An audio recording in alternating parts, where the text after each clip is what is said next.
Let's do this.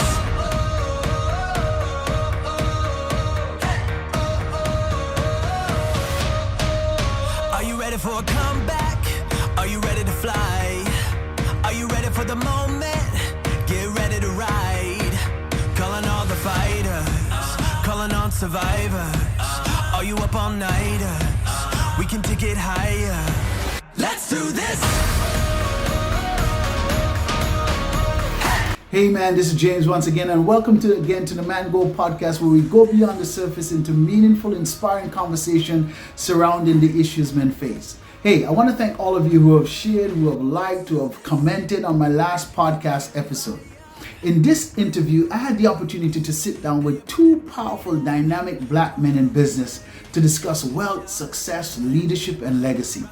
Charles Waterman is an award-winning real estate investment advisor who lives in the Durham region of Ontario, Canada. He uses the power of real estate to help his clients create and build wealth. Hackim Farrell is a cybersecurity specialist who lives in Oklahoma in the Silicon Valley area. He has managed several startups and have worked along the FBI and trained along the FBI to help businesses detect email fraud.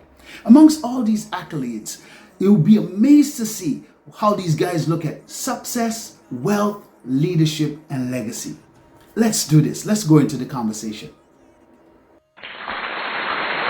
Well, guys, yes, it's the next episode of the Mangold podcast. I'm so excited because I'm going to get the opportunity once again to sit down in a conversation exclusive just for you, in a conversation with Hackim Farrell and Charles Duncan Waterman. Amazing, amazing, amazing. But let me just first say, welcome, gentlemen. Good evening. Thanks for having us. Yes, good evening. So, Charles, your area is in real estate investment. I know that you're an award-winning real estate investment advisor. You're part of the Amazon bestseller. It's called Journey of Success. You're dedicated to community. You're a man who is very present in your community. You use the power of real estate, to actually, as a vehicle, to teach people how to acquire wealth. Very amazing. You use two strategies, hold and buy and fix and flip. And I want to know some more about that as we go into the interview. You have dedicated to many charities. You're a married man. You have 4 children and 1 grandson. Charles Waterman, welcome to the show. Good evening. Thank you for having me. Great. How you doing? All right. So Hackim, you grew up in Trinidad, island boy, right? You were born in Trinidad, grew up in Canada, and now you live in Oklahoma. Your passion is cybersecurity.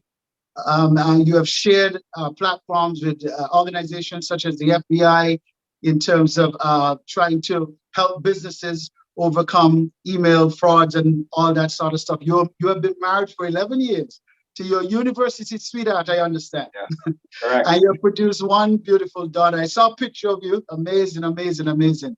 And I believe we're going to have a rich time tonight. All right. Thank you, men, for coming on the show. Thank you for, accepting to do this. Thank you for being vulnerable to invite people into the secrets to your success. Right. I want to thank you guys. So without further ado, I'm just going to start off with the first question. And in a society where there is fast paced, a lot of things is happening. So many things are vying and demanding for your attention. How do you manage? How do you have soul care? How do you protect your mental health? How do you exercise? Right? We talk about that just now, right, Hackim? How do you exercise in the morning with all of these demands coming at you? How do you stay? How to put it? How do you prioritize? How do you stay consistent in a world that is so demanding? I'll start with you, Hackim. I think one of the mottos I try to live my life by is I got to be ruthless with my time, and I got to focus on being the best version of myself, so that I could be of service to others, and that includes my parents, it includes my wife, it includes my daughter. So I'm extremely ruthless with my time. Whether it's I'm booking a meeting, I always say my currency is typically 30 minutes. If someone tries to have a 1 hour meeting with me, I'm like, that seems a bit long, right?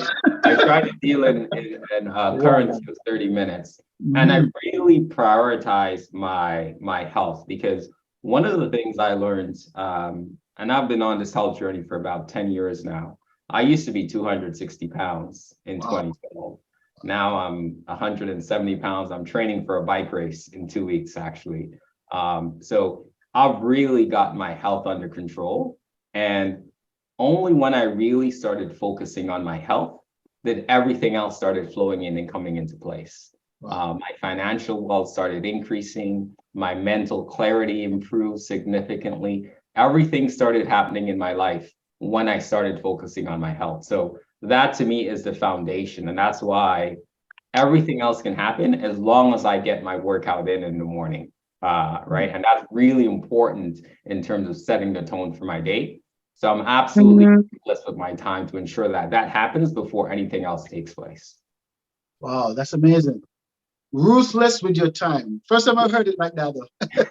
Yeah, but that's a powerful thing, because time is the greatest. Time is the greatest resource that we have, right? And it's thing about it is perishable. Once it's gone, it's gone. Yeah, I love that. Charles, talk to me. How do you manage in so much a society which so much demands? I tell you, I'm definitely going to use that phrase like with being ruthless with my time. Yes. Someone said to me, selfish with your time, and it makes the same point, right? But for me, I think it's about planning and just having a schedule, right? Of course, the schedule is basically a guideline for the most part, because sometimes you can really get engaged in a topic or on a point with someone, and it's very hard to pull away. Yes. But now that I have now that I have the ammunition to be ruthless, or to have that yes. presence of mind, now that I will be ruthless with my time, when 30 minutes is up, I'm done. When 25 minutes is done, I'm done. But I think also that I might have a list of things to do, but there are things that I definitely must do. There are things that are non-negotiable. Like Hackim said very clearly, exercise, right? Getting up and moving the body, having be hydrated, exercise, spend time in the Word. Just make sure that you center yourself for what's to come. And I always believe in waking up before the sun. In essence, right? I try to get up before the sun. For the most part, right? But I tell you that those are the things. You've got a plan of what your day looks like. You've got your non-negotiables, and then you've got your would be nice if we can get those done. But if you can get 5 out of the 10 things that you've got on your list done, I think that's a successful day. Wow, that's amazing. That because and it's so difficult to do. I always say that discipline is the thing that gets us. We could set goals, we could have I think it's John Maxwell says, just don't be intentional, but don't have good intention, but be intentional. And I think really to be disciplined is really, really the difficult part, even me myself, I fall off every now and again, but I think that's the key there. Yeah, thank you. So we talked about this, Charles, when we met yesterday, and you told me that you grew up in the Caribbean, and you saw tourists come into the Caribbean from North America, and you see the lifestyle that they would have, and it intrigued you to say, well, what's out there? What's out there in the bigger world? And then you came out to Canada, right? So the question I want to ask you, and I'm going to begin with you first, Charles, and then Hackim, you could probably weigh in on this. What were some of the challenges in establishing a successful business in an environment that might not have provided the opportunities of people of color? All right. I just want to ask that question. You said it, we had that conversation, and just give me your views and how you feel about it. I get it. You know what? I thank you for reminding me of that. But yes, to me, I never saw anything as a challenge. That's the thing, right? To me, I always felt as though I deserve it, right? Wow. It was mine to have. Why? The same way the tourists can come to Barbados and have the luxury of a vacation and so on. I'm just wondering, what's your secret? So I spend a lot of the time essentially interviewing a lot of the tourists. I didn't realize I was interviewing them, but I was just asking questions that provided the answer to me making the decision. So the decision to come to Canada as opposed to UK or Europe or the United States for that matter, these were all very deliberate choices. And also coming to Toronto, where I knew that there was a great West Indian community, but still not enough to distract you from learning about the country as a whole. So I never saw anything as an obstacle. I never look. I grew up with some of the biggest obstacles in my life. Obstacle of poverty in the Caribbean, right? That's an obstacle for me, right? And I overcame that at 23. Ended up here in Canada. So I don't see these things as an obstacle. Besides, if it's good enough for the tourists, it's good enough for me. Wow, wow. I love that philosophy, Charles. And you know, so I want Hackim to weigh in on this because I've read, and sometimes you wonder if is this a myth or you know, or this is really happening. I've read a lot about systemic racism. I read a lot about the disparity between white household as opposed to black household. You read these things, but I want to ask Hackim, what was your experience like as a man of color, as a black man, you know, having to be successful because you have amassed some sort of success? What was it like for you in this society? I think there was sort of two pivotal moments in my life. I think one, when I moved to Canada I was a teenager. I just turned 13. And then when I moved to the US, to California.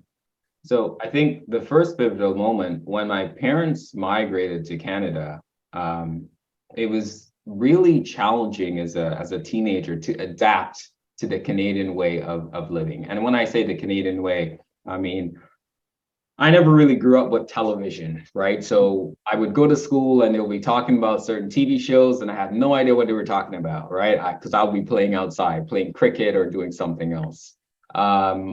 And dealing with the cold weather, I spoke differently. I had an accent. They enrolled me in English as a second language, even though I spoke English. I just spoke English slightly faster than everyone else in the class, right? Because I had an accent. So I think overcoming those things was challenging, but I also had parents who believed that I could overcome all of these obstacles. Right? They supported me in doing that. And when the system, let's say the educational system, tried to push me in a certain direction, my parents will often push back, right? So I remember vividly, I was 14 in grade 9, 2 years into the country at that point, and they wanted me to enroll in the lower tier classes, right? So there was applied and academics, and they said, well, your son may not really do well on the academic stream, so we're going to put him into applied. But my parents also understood that by me going into applied, I will be closing the door on certain educational institutions that I will be able to attend, right? So they pushed back and said, no, we're going to leave him in academic and we're going to give him the resources that he needs to ensure that he's successful. And that included tutoring, right? My dad works in the trade, so he was working overtime. My mom worked in customer service. So that was the first challenge. And then entering into the workplace was also a challenge for me because I attended Apple Creek, Seventh-day Adventist Church in Toronto. And one of the things that I realized, so I studied IT management. So finding someone who could help me navigate into that space, into the workforce, was extremely challenging, right? My dad is a painter. He knows no one who works in tech. My mom worked in customer service. She knew no one who worked in tech. In the church, many of the folks in our church were in their trades. There wasn't really anyone that I can go to say, hey, how do I get into this thing called technology, right? So that was certainly a challenge where I had to try and navigate that space on my own. But much like Charles, challenges never necessarily deterred me. If anything, it motivated me, right? I was really sort of tunnel focused on trying to figure this thing out and get in. And I often used to say, I treated getting into a job in technology like a full-time job. The act of actually getting in, I treated it like a full-time job. I spent 8 hours a day trying to figure it out with a notebook in my room in my parents' house, applying 8 hours a day to as many jobs as possible until I was able to figure it out. And then I realized that once I got into it, I didn't know anything about negotiating equity into these tech companies, how to get stock options or anything like that, because there was no one in my church or in my parents' network that could guide me in that respect. But I think, thankfully for me, I had an amazing mentor at the very first company that I started at. And I often say, this individual saw color. She saw me as a young Black man. I was the only Black person in the company of 200 at the time that knew nothing else about equity, did not understand the stock options or anything like that. And she guided me in terms of understanding this. Here's what you need to be asking for. Here's how to ask for a raise. Here's how to get to where you need to be. And I think one of the reasons why she gravitated towards me, much like Charles being extremely dapper, coming from a Caribbean household, my dad always taught me to always be the best dressed, right? Wow. So although I was a young man, my khakis and shirt was always well ironed every day going to work. Whereas everyone else in tech was wearing their shorts, their t-shirt, I was always the one standing out.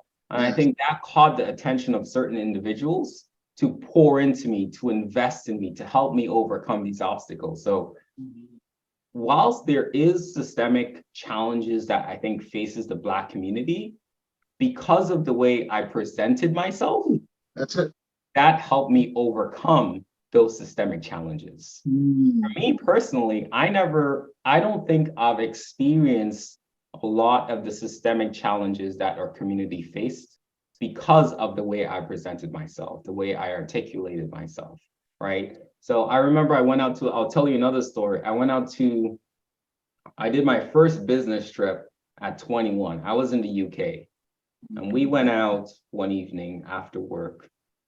And one of the individuals pulled me aside and said, he's like, "You're different."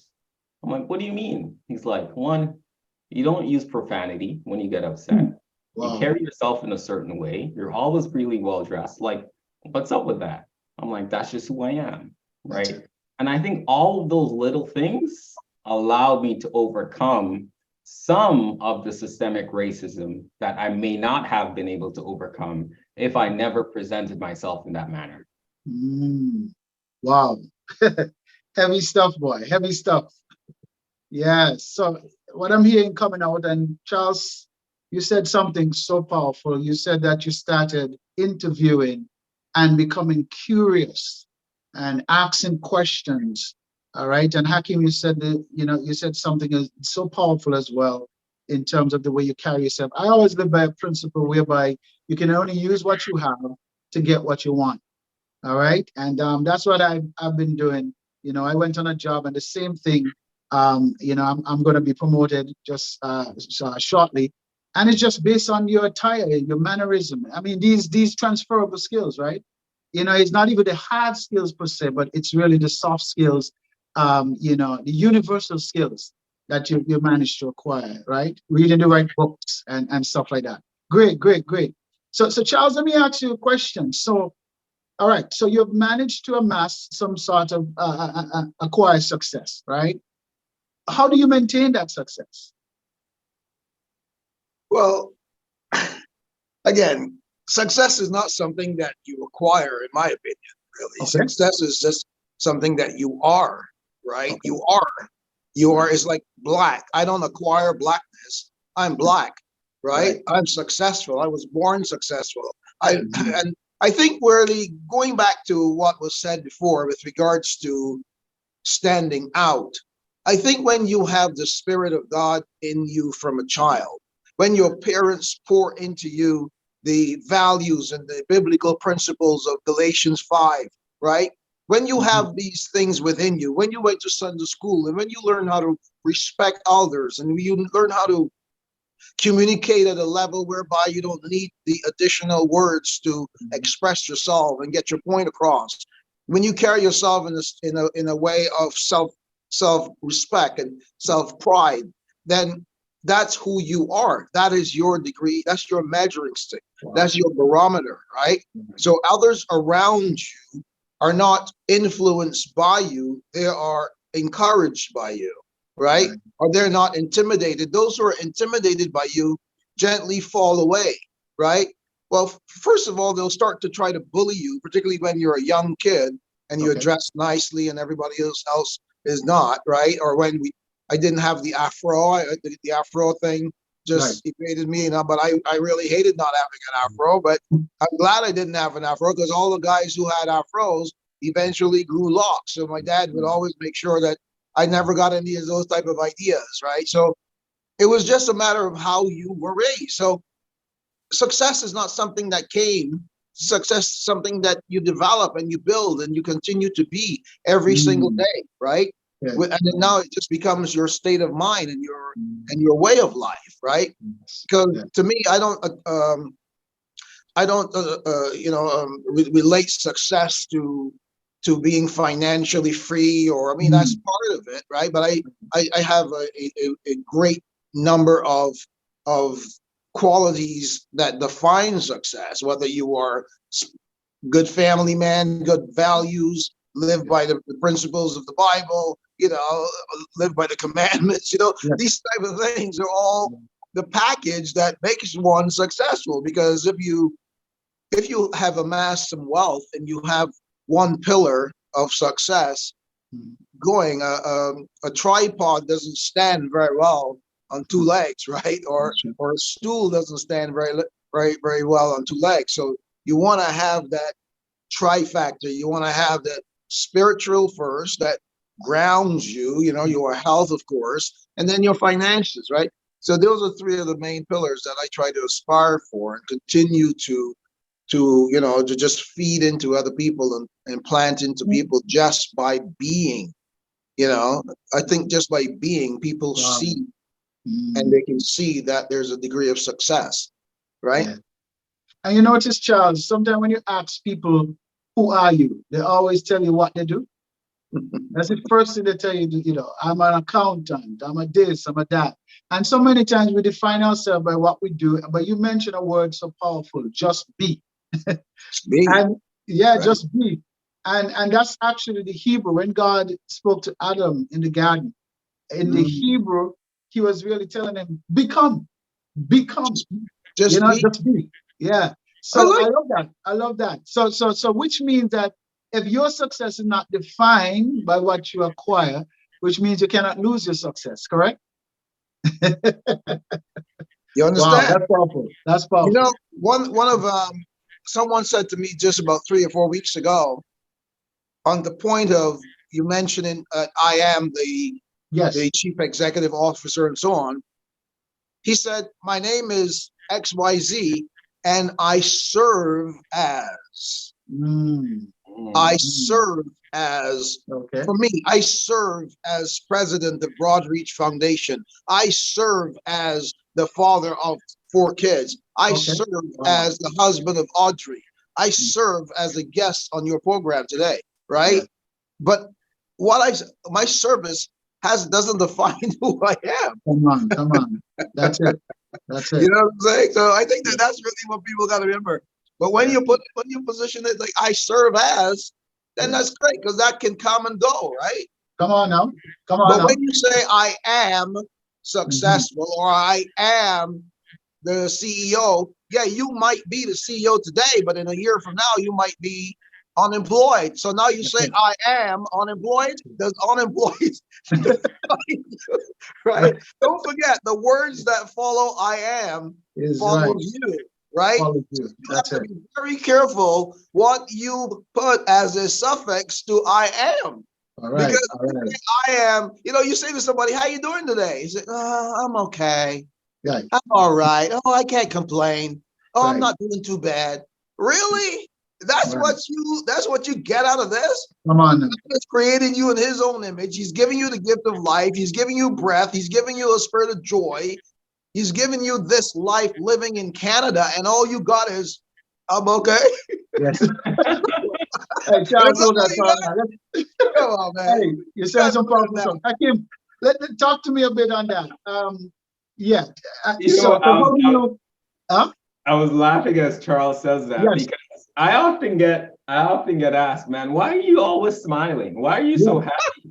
Yeah. I'm like, there's so much to be happy about. Yes. So my typical response when someone asks me how I'm doing is I often say I'm ventilated and vertical, right? So I'm What's that? breathing, I'm What's that? ventilated and vertical. Vertical. Okay. I'm All so right. using that, brother. Yeah, and as you were speaking, like going back to this term success, right? Much like Charles, years ago, I wrote down, I have a note on my phone in terms of what does my ideal day look like, right? What are the things that have to happen in order for me to have a great day, right? That includes my devotion, that includes working out, that includes having a great breakfast and doing some kind of reading, right? I love reading. I want to learn something new every single day. And when those things happen, regardless of how the day goes, typically the end result is always a positive outcome because all of those things happen and I just feel good, right? I mean, the car could get scratched, but I still had a good day because those 4 things happened, right? And that to me, that's my happiness. That is my version of success, right? Because I often say the line from there's a song that says, happiness is the highest level of success, right? It's not necessarily financial wealth, because you could have social wealth where you have a strong sort of church community or friend network. But like Charles mentioned, you can change jobs, you could be laid off. All of those things can disappear, but it does not necessarily mean that you're not successful, right? You have to find for yourself, what does success really mean for you? And for me, my success is happiness. And what needs to happen in that day for me to be happy? Yes. Yes. Woo-hoo. Look Yes. at you go, son. I love this guy, brother. Well, so you I said love this dude, man. I don't know where you found him, but this dude is me. I love this dude. When he Yes. said that he is vertical, when someone say to me, why are you smiling? I said, look at me. I'm vertical, ain't I? Right? You're Yes. vertical. You gotta be excited, man, when you can wake up and just give thanks just to be vertical. Yes. Absolutely. Yes. Right? Yep. Think about all the other options. What are your other options, brother? Right? You know So what I'm what saying? Your other options ain't looking too good, right? Right. Come on, But, man. but this is powerful because what I'm hearing you say is that if certain things are happening, then guess what? Things can fall. You see, the thing about it, Charles and Hakim, is you remember when Jesus was on the boat with the men, the disciples were in the boat, and they were going over to the other side. Everything was okay until the water began to come in the boat. And so many times, once life gets on the inside of us, then we begin to sink. But if we could just stay afloat, and as Hakim says, his ideal, day is when certain things happen. The car could get scratched, things could fall apart, but you're not falling apart because of what you define success to be. That's amazing. So it's almost safe to say, like, you can't even touch my success, so easily. You understand? Wow, wow, amazing. All right, so let's talk a bit more. So let's go into wealth. So Charles, you say you use real estate to help people build wealth. Let's talk a bit about wealth. How do you define wealth, Charles? They say that wealth is different to income. Income is what you earn on an hourly basis, right? What would be your definition of wealth? Well, I'd say that's wealth really is when you reach a point whereby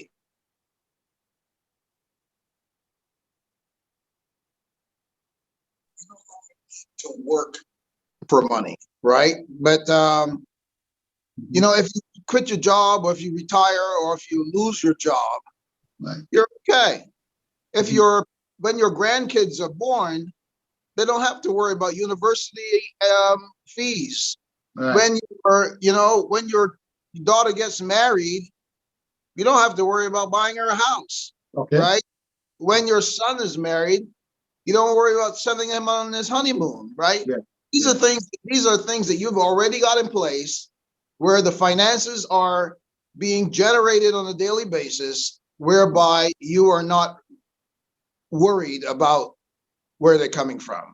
Okay. And that the finances that you do have is generating income to sustain the life for you, your children, and your children's children's children, right? Wow. Wow. That's to me the definition of wealth. Because to me, I only discovered this through real estate, right? Like real estate, some of the clients that I've served over the years, they will never be able to spend the money that they've made in real estate, right? Like you buy a piece of land for, let's say, $500,000 20 years ago, and it's in a strategic location. All of a sudden, they want to build a highway through that area. A major corporation wants to acquire the property, and that 500 is now turned into $10 million, right? All of a sudden, that's money that you will never be able to spend, right? So to me, I see that as wealth. And that's why I encourage people to have real estate as one of the main pillars of their financial investments strategy, right? Whether it's land, whether it's apartment buildings, whether it's individual homes that is being rented, find some form of real estate that you can create income from where someone else is paying for its survival and its maintenance. Wow, that's deep. That's deep. So just quickly, not too long, but you use two powerful strategies, right? In real estate, you said buy and hold and fix and flip. Yeah, just quickly explain those strategies. So buy and hold is what I spoke about, where you purchase a property, purchase an asset, right? We're talking assets, whether it's land or building. You buy it and you hold on to it. You pay the mortgage, or you get your tenants to pay the mortgage if it's a rental or income property, right? And you let the tenants pay the mortgage every month. And sooner or later, they'll pay that off. And if you never sell it, it will always be generating that income. So you buy and hold it, right? Right. It's like what most people do with their homes. Yeah. Fix and flip is if you bought something you bought it at a discount or below market value because of it needed repairs, or it was a fire, or it was a flood, or it was just an elderly person who passed away, and then the estate doesn't want to do anything to just sell the home. You renovated it, and then you sell it at market value. So there's a large lift that you can realize in that strategy. As you said, faster, further, faster, right? You go much further faster with real estate, right? I definitely agree with that. Great. So Hackim, talk to me let's talk a bit about wealth. I mean, you're into cyber security. From your perspective, how would you define wealth? I know we just talked about happiness and success. Let's talk a bit about wealth. How would you define wealth? I think some of what Charles said, I would certainly agree with in terms of, I think there's a few different aspects of wealth. So I'll touch on financial wealth first, and then I want to touch on social wealth as well. For financial wealth, for me, it's really having that option, right? So as a child of immigrant parents, what really drove me for striving for success was really being able to be that safety net for my parents and my family, right? I often say to people, my brother and I, we are our parents' retirement plan, right? I don't want my parents to have to stress about retirement. When my mom was laid off from her customer service job in her 50s, my brother and I, we spoke and we said, you know what, we'll take care of it. Like, no need to try and go back to work. You can stay home. We'll take care of you financially, right? Wow. So I think for me, being able to do that for my parents is what I would consider financial success or on the road to financial wealth. That's one aspect of it. And in terms of building wealth, although I'm in cybersecurity, I also use real estate to build my wealth, right? I think the cybersecurity income is just a tool for me to purchase real estate. That's how I see it, right? I don't see it as anything different. Yes, there's just all of these complicated aspects of stocks and equity in cybersecurity, but in terms of a long-term perspective, and Charles knows this better than anyone else, having that physical asset is my way of building wealth for my family. And one of the things that my wife and I, we recently did for our daughter to ensure that she has that safety net from us is creating a family trust. So that everything that we're starting to do now as a family and as a couple, we're putting it into that family trust so that she's able to go to school, she'll be taken care of. When she's old enough, she's not going to try to have to find a place to stay or live, right? There are properties within the trust. So that's what we're focused on doing right now in terms of building the wealth within that family trust to ensure that 4 generations, hopefully, she's taken care of, her kids are taken care of, and so on and so on. Wow. That's my guy. Yes, That's what I'm talking about, man. Wow. So it's you always lead back to real estate, eh? Absolutely. Yeah. It always leads back to real estate. Real Yes. estate has done wonders for me in the past Wow. 13 years. Yeah, absolutely. So I hear both of you. I hear you speak, and just going to take it a bit wider. So, you know, we talk about, I read in the scripture one time, we say a good man leave an inheritance for his children's children. So that's basically probably like 2 generations. But also in that same scripture, he says, but the wealth of the wicked is laid up for the just. You're familiar with that scripture? Of course. Right. You're familiar with that scripture. So Yeah. I like the idea of, okay, so you build personal wealth, you build generational wealth for your family. Let's take it a bit broader to like community. All right. How do you think that, what are some strategies we can build wealth amongst our community? You know, we're Black men, right? How can we build like community wealth within the Black community? Because I hear you when you talk about your family, your sons, your daughter, which is good, right? Any ideas you can give and what strategies we can use to build more community wealth? I don't know who want to take a shot at that first. I'll go. Okay, go ahead, Charles. I'll go. Right. I would say the first thing that we want to do is trust each other. Okay. Right? We trust each other. I find that has become one of my biggest challenges, trying to coach and teach Black folks really about real estate. You know, a simple strategy such as extracting some of the equity of your paid off home or soon paid off home to purchase a property that someone else would pay the mortgages on and pay and help you to pay down your own home. Okay. That's like, whoa, you're trying to steal my house, aren't you? Right? There's that trust thing that has been, you know, unfortunately, maybe people have been hurt in the past, or they have been taken advantage of in the past. But I think trust is a big thing. So exposing yourself to the network of trustworthy individuals, right? And for some reason or another, when we approach people within our church community, that community also has big trust issues, because a lot of people in the past have also taken advantage of them because they're a good Christian boy or good Christian girl. But yeah, that good Christian guy stole my money, or whatever the case may be. So it's become quite difficult to trust people.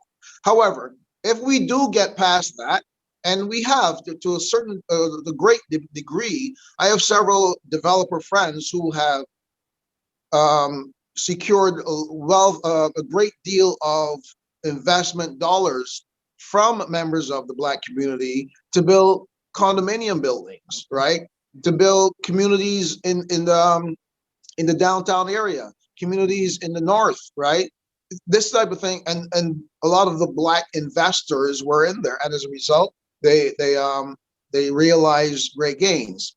So I think that is a matter of sharing the knowledge, right?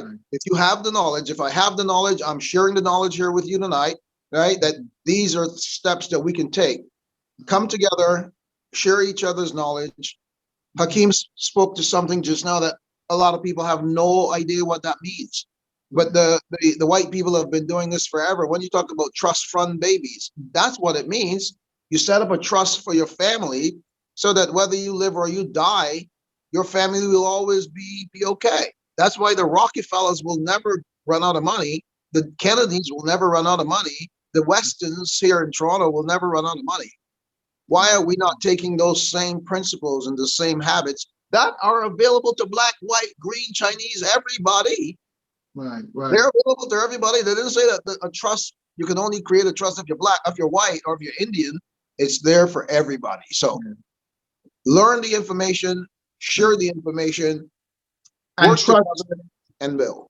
and trust amongst community, because I've heard of a story of a church, a church right in Toronto. I think it's a Black church, predominantly Black church, and the pastor, he wanted to start a bank. He wanted to open a bank. And, it was a lot of trust issues. We can trust the Scotia banks, we can trust, all these other banks, but it was a hard struggle, and he made an attempt. And you're so correct with what you're saying, Charlie. It seems to be something within the Black community. The second thing I want to say before I pass it on to Hackim, is that, reading about like the Jewish people in America and also the Blacks in America, the Blacks came from the Atlantic slave trade. We were disenfranchised, but the Jewish is coming from the Holocaust, from Europe, and we meet in America. But however, we see the Jewish people make some tremendous strides, and we see Black people have not been able to make those strides. And I think what I want to get at is, how are they able to do that? Was there certain privileges given to them so that they can get these things done, or they just organize and they trust each other? It's a cultural thing with them that is not with us. If you understand where I'm coming from. Hackim, you want to weigh in on that? Yeah. Oh boy. So I think for our community, and I try to preach this to some of my Black friends in different circles, right? Because I'm in a few different ethnic groups that I've had to step out of the Black community to be able to build wealth. And I'll tell you, because it wasn't until I built these strong relationships in other communities, like in the Bay Area within the Indian community, because within the Indian community here in the Bay Area, they are the predominant individuals within a lot of these large tech companies. So you look at the CEO of Google within the Indian community, the CEO of Microsoft, the Indian community, the CEO of another major company, Palo Alto Networks, Indian community, the head of cybersecurity at Google, Indian community. So it wasn't until I connected with these communities and realized how closely they work together to amass their wealth, was I able to start asking the right questions when I'm taking certain positions, asking for equity, knowing how much to ask for, knowing how to negotiate signing bonuses. I knew nothing about that talking to the Black community, right? It wasn't until I started speaking with these folks that I realized how they were exchanging and sharing information amongst each other to get ahead financially. I think one of the things that I struggle with within our Black community, especially within my younger generation, is folks are not really assuming good intent, right? And I often live my life by always assuming good intent in people, right? I'm just trying to help. I'm just trying to share what I learned, possibly from another community, with my people, right? So, or right now I'm working with an organization called See Toronto, to try and get more folks in the Black community into cybersecurity. Because I think getting into cybersecurity is, especially for a community, is one of the ways our community can build financial wealth, right? I mean, the compensation within this industry is fantastic, right? And it's continuing to grow. The equity that you're able to build as you move around to different companies is fantastic. So I think, one, assuming good intents, right? Folks are just really trying to help. Two, sharing of information. I think within our community, we don't necessarily share as much in terms of, oh, how were you able to do that? And also encourage, right? When I wanted to purchase my first property at 21, I was told, why are you buying a shoebox in the sky in Toronto, right? Why are you buying a small shoebox in the sky? You should just rent because prices are going to drop, right? We bought our first property for like $300,000, a 790 square foot condo in Toronto. We still have it today. That was 11 years ago. There's nowhere you can buy a 700 square foot condo, prime real estate, downtown Toronto for that price. Right. And then again, 5 years later, we're like, we're going to buy a second one. And then folks were like, you're crazy. We bought a second one, right? And that too has doubled. So I think we need to stop trying to dissuade our community to not do certain things, because the other communities are encouraging, right? But within our community, it's always, well, why are you doing that? Why are you doing this, right? Without really trying to understand what do they know or what have they heard from other communities that is driving them to this decision. So I think we need to get over that hurdle of being a bit more encouraging and also assuming good intent in people in terms of the things they're actually trying to do. Wow. Yeah. Oh, okay. I love this guy, man. I'm not gonna lie. I love this guy, Hackim. Yes. I want to touch on something that Hackim said, though. I think that you are sharing, though, Hackim. You are sharing with people, and don't forget, we'll speak a lot, but those who have ears will hear, right? And you are sharing with people, because I can assure you, Hackim, there are some people who have watched your rise and they have emulated what you've done. They have bought a condo also. They have bought a little investment property also. So you stick with those, or you encourage those who want to be encouraged, right? You can't help everybody, right? Unfortunately. So you work with those who want to work with you. You encourage those who want to be encouraged, but you always continue to encourage. And sometimes you just have to shut your mouth and do, right? Then they'll realize that, oh my goodness, how is he able to live like that, right? Well, yeah, because I was inviting you to do this a long time ago and you thought I was mad. So here we go, right? Yeah, absolutely. Yeah, powerful stuff, gentlemen. So we're gonna switch the tone, and then we're gonna bring it to a wrap. Listen, I'm learning. The reason why I'm engaging you guys so much is because I'm learning so much from you guys. Just listening to you guys, man. Amazing. What did you learn? What have you learned? Well, what did I learn? I learned, first of all, that, there's a level of trust. We got to trust each other within our community. Another thing I learned is that we got to, as Hackim just said, we got to come out of that mindset of, just as he said, somebody said, okay, why are you buying this? No, we need to start asking the right questions. What does other community know? That, there's a part in the Bible, I think God was telling his people, Israel, to look at these other nations and learn from them. And I think that's what we need to do. Instead of criticizing, we learn from. Instead of destroying and bringing down, we learn from. All right, so powerful. Let's talk a bit about leadership and leadership. And then we talk about legacy, and then I just want to talk a bit about relationship and family. What is your idea of leadership? I start with you, Charles. You're looking at me, I can see you. So what's your leadership philosophy? I will tell you mine. A true leader prepares the skies so others can fly. I believe leadership is one that, it's sacrifice. I believe it's noble. I don't believe that leaders on the top necessarily, but they are really foundation. They sacrifice so much. But what's your philosophy of leadership? What's your idea when you hear that word leader? Well, I can only tell you the type of leader that I am. Right. Right. For sure. So the type of leader, I can only speak for me. The type of leader that I am is that if I'm in a group of people, I want somebody else to be the leader. I want to build somebody else, give them the ammunition, give them the tools to be the leader. I want to always have succession planning and within my household, within my family, within my circle. That's why I'm saying to Hackim, I love you, man, because you are someone who can speak about the benefits of developing wealth through real estate, although you are not essentially in that space as a profession. But what you're doing is you're using real estate, you're using your job to get the funds to buy the real estate to create the freedom, right?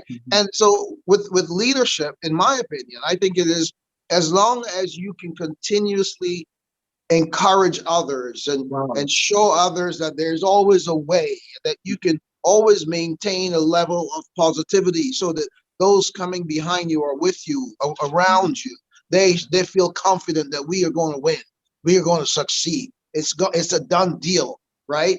And I don't want to be the leader. I want you all to be the leaders so that you can go lead your own tribes, right? Because if you are the only leader, you will always only have one tribe. That's the ones that are following you. But if you create a series and group of leaders, then if you have 12 men, look at the disciples. Jesus didn't create one leader himself, because when he died, everybody went out and became a leader, right? So that's the perfect example of leadership. Creating in others, feeding in others, developing your following, so that when you die, when you remove yourself, come on, mission is not dead, right? I love that, Charles. So when you die, your organization don't fall apart. Yep, that's it. That's amazing. That's amazing. So a true leader doesn't necessarily build everything on himself. No. So that when he's gone, there's nothing to be seen, no succession, nothing around. That's it. That's powerful. That's building wide. You're building your foundation wide and deep and wide. Deep and wide. Are you doing any, I know you're involved in charities. I think that's what you're engaging right now, right? Creating other leaders. Okay, perfect. That's wonderful. Hackim, what's your idea of a leader? So my idea of a leader is exactly what Jesus did, right? And the disciples. And I think it encompasses three things that I often say: mentor, coach, and teach. Okay. And as a leader, if you do those three things, you're building the bench, right? So Jesus was building the bench, right? He was building the bench amongst all the disciples so that they can step into some of these different key areas of mentor, coaching, and teaching. One of the other key things that I've learned as a leader when I was living in Toronto, I had a fairly large team of individuals from various backgrounds. And I often had certain metrics that I needed to hit as a leader within that organization. But I never really focused on those metrics. And I often used to say, if you focus on the people, the results will come. I made sure that all of those individuals' personal needs were taken care of, right? So I had folks who had migrated to Canada, but their spouse was in other countries. Right. What could I do to ensure that they can go back home for 2 months at a time, right? To ensure that when they're present, they are 100% there and focusing on those results. If they're having challenges at home, what could I do to ensure that they're able to work from home certain days a week? This is years before the pandemic even happened, right? And my wife often used to say to me, why are you doing all of these things? You're so flexible in terms of you're letting them take 2 months off and things like that. And the reason I'm doing that is because I think if you take care of those things and you focus on the people, they will be even more invested in driving towards those results without even realizing it, right? So I think it's so important to focus on those sort of individual needs, and all of these other little things will just fall into place. Wow. And whilst you're doing that, making sure that, like Charles was saying, you want to build a team so that they could easily replace you, anyone on the team. So when I actually left Toronto and I left that team, I was not necessarily concerned in terms of who's there to take over that role, because all of the years I spent there was building the bench, right? Wow. I'm not trying to hide anything from anyone. I want everyone to know exactly what to do. And if anything, I want them to be better than me at the job, right? I used to actually encourage my team members to go apply for different roles in the company. I'm like, you've graduated this team, go out and do something different, right? So I think that is really important as a leader. Right. That's powerful. It's almost like I'm hearing you saying it's harder to push someone up. It's harder to push them above you. And it's amazing that you're adopting the same principles like Jesus. Jesus said, greater work shall you do. And he was speaking to his followers. He was speaking to his his leaders, the leaders that he produced. And he spent a lot of time building the leadership. But something you said, Hackim, that struck me. And I think a lot of companies need to understand that managers don't get paid for the work they do. They get paid for the work they inspire people to do. So a lot of inspiration have to come from the leader. When you talk about how your family is doing, sometimes it's not. I used to manage a 64-room resort back in the islands, and one time a worker came to me and she said, "Mr. Brown, I didn't see you all day yesterday. Half of the day I didn't see you." I said, "When you don't see me, I'm working. When you see me, I am serving you." Okay, nice. I like So that. whenever you see me, I am available to serve you. When you don't see me, don't think I'm not working, I'm working. So that's very, very powerful in terms of, I like your philosophy, Charles. I love your philosophy, Hackim, when it comes to leadership. Let's talk a bit about legacy. Legacy. What would you want your legacy to be like? I'll begin with you, Charles Duncan Waterman. That's easy. That's the easy one, man. My legacy is Well, already you're, live. you're 60 something, so you should have already. Oh, no. I've got another 60 something to come. This is the beautiful thing, right? Because I'm telling you right now, Yeah, for sure. let me tell you my legacy, okay? Because this past weekend, there were about 6 birthdays within my family, both here in Canada and in Barbados. So I was on the phone on WhatsApp yesterday speaking to my sisters and my nephews and my nieces. And what showed me the importance of my legacy was the fact that every single person, all 54 people, had to get on the phone and talk to Uncle Charles. Okay? Because they knew that when they spoke to me, they're going to leave feeling it was like going to the reservoir, going to the water. They said, we need you here, right? So it is my duty to always pour into those that are coming after me, my sisters. I live for my sisters and my wife and the women in my life and my son, right?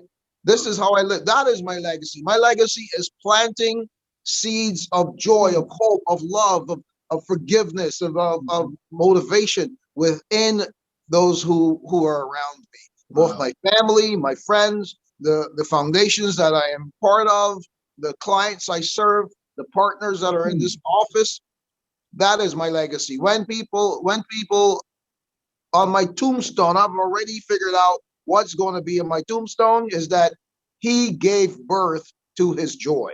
And that's what I encourage you guys to do, to give birth to the joy that God has placed within your heart so that others can benefit and grow from it. Wow.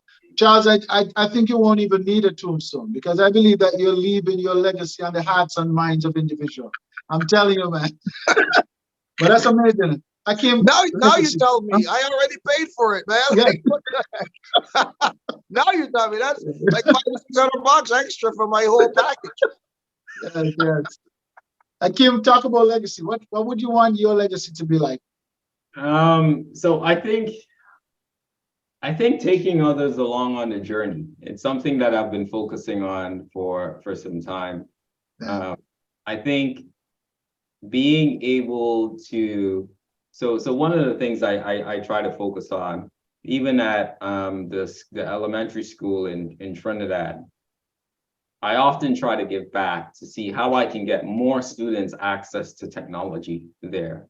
So I have a scholarship program my wife and I started a few years ago, where we try to help the students at that school access to technology, whether it is they go to a summer program in Trinidad, or we try to get laptops or tablets. So during the pandemic, we funded a few tablets to students in Trinidad at the school, so that they can do their homework at home, because otherwise they have no way of getting work done because they don't have a computer at home.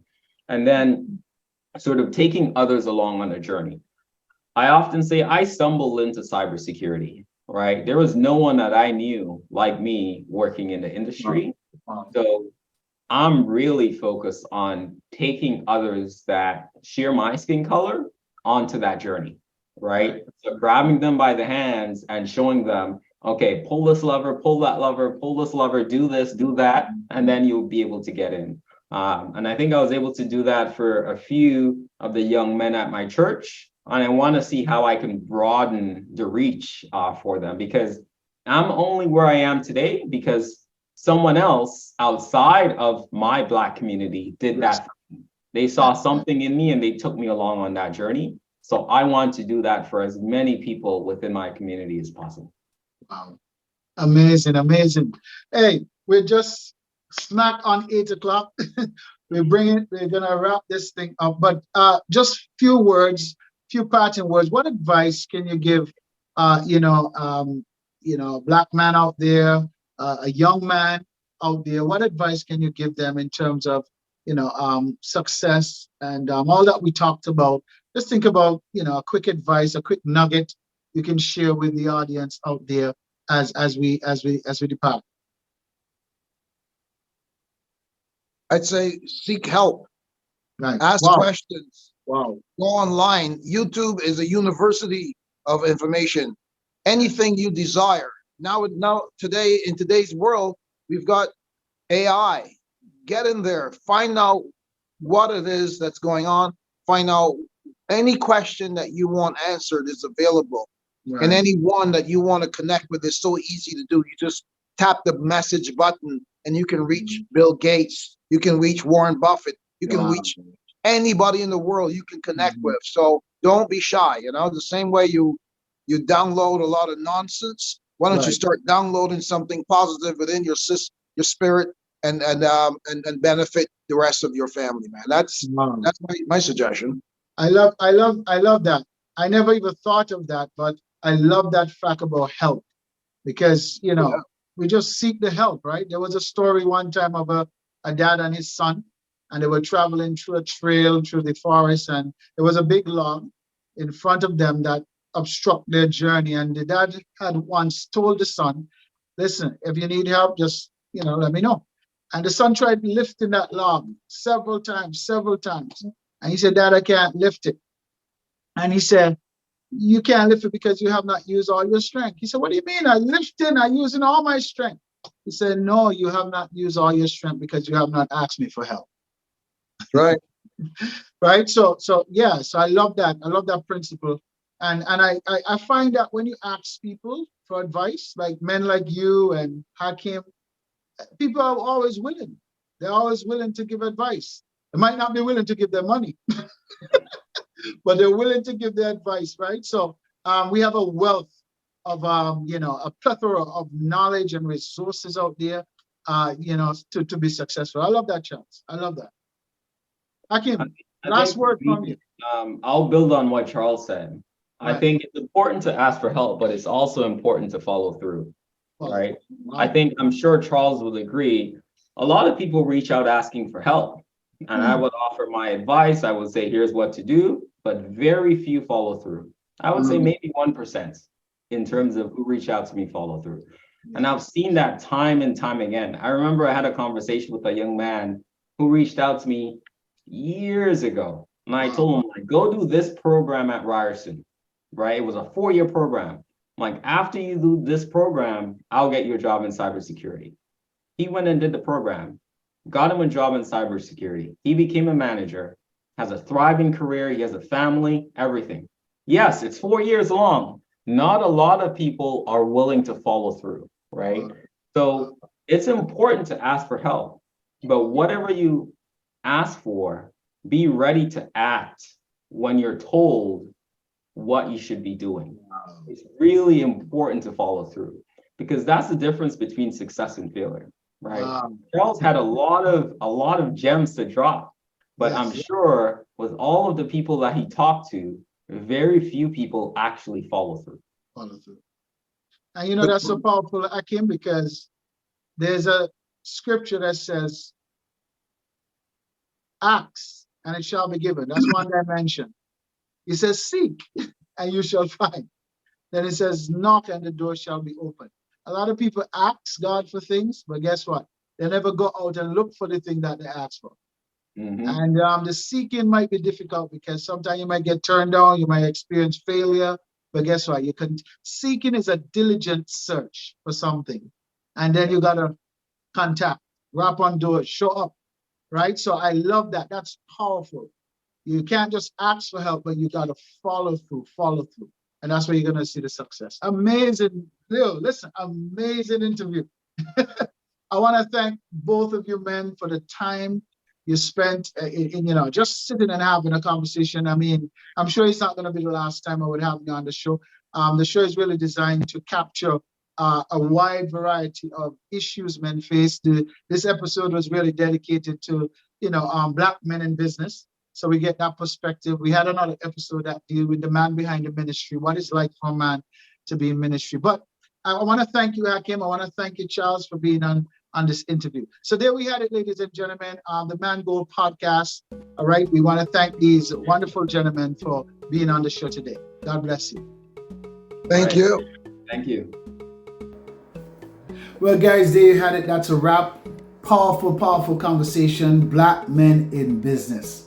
Some of the gold nuggets I got from this conversation is one, success is not some physical asset you have managed to acquire or attain, but success is really who you are and who you've managed to become in terms of your character, your morals, and your value. Put it this way, success is an attitude. The second gold nugget I got was wealth. Wealth is the ability to have options and opportunities. Wow, the freedom to choose and the chance to better oneself. That's amazing. The third one I got was on leadership. John Quincy Adams said, if your actions inspire someone to dream more, to do more, to learn more, or to become more, then you are a leader. Powerful. The last gold nugget I got is seek help, but follow through. There's a popular verse in the Bible that says, ask and it shall be given unto you. Seek and ye shall find. Knock and the door shall be open unto you. The problem is sometimes we ask for help, we ask God for things, but we never follow through. You got to seek what you have asked for, and then you will find it. And you got to knock and make the contact, and then the door will be open unto you. I want to thank you once again for joining in this amazing interview. If you like what you hear, share it with your family and friends. Comment down below. Let me hear what was your gold nuggets, and I'll see you next time. God bless you.